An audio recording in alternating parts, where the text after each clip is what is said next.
Dan pemirsa, dalam rangka memperkuat struktural dan memperbaiki manajemen pengkaderan kepartaian, dalam rangka menjelang Pilkada, para pengurus Partai Aceh menggelar rapat kerja di Takengon, Aceh Tengah.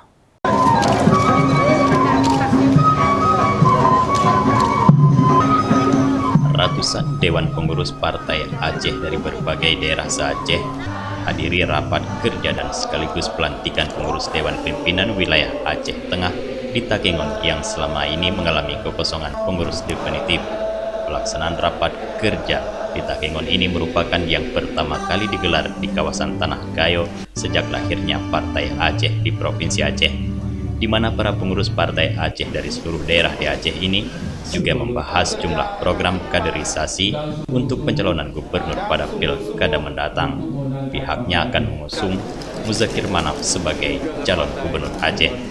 Ketua Umum Partai Aceh Muzakir Manaf yang akrab disapa Mualim mengatakan, terkait pilkada yang belum ada kejelasan antara pusat dan daerah ini, dirinya menilai pemerintah Aceh tidak serius dalam mengupayakan agar pilkada Aceh dapat dilaksanakan pada tahun 2022.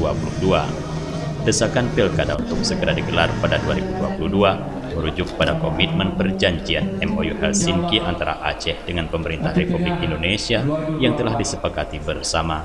Mualim mengatakan, dalam waktu dekat dirinya bersama Wali Nanggro Malik Mahmud Al-Haitar akan melakukan pertemuan dengan pemerintah pusat dan Mendagri untuk membahas pilkada Aceh dan poin-poin MOU terkait kekhususan Aceh.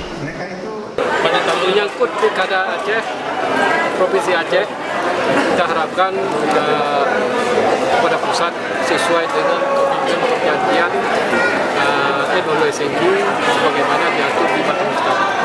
Ya, jadi pun demikian kita dalam suasana melobi dan menjelaskan kepada pusat supaya sesuai dengan jadwal yang akan kita laksanakan ke depan. Ada upaya untuk menemui presiden atau pemerintah pusat? Ya, siap.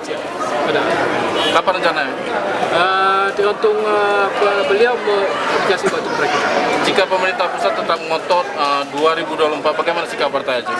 Ya, dan kita harapkan supaya komitmen dengan perjanjian ini. Ada rencana gugatan ke Saat menghadiri Raker Partai Aceh tahun 2021 di Aceh Tengah yang dilaksanakan di Gedung Olah Seni Takengon, Mualim diarah menaiki kuda serta disambut dengan prosesi tepung tawar dan tari kuel yang merupakan tarian khas Gayo saat menyambut kedatangan tamu kehormatan. Dari Aceh Tengah, Tim Liputan Aceh TV melaporkan.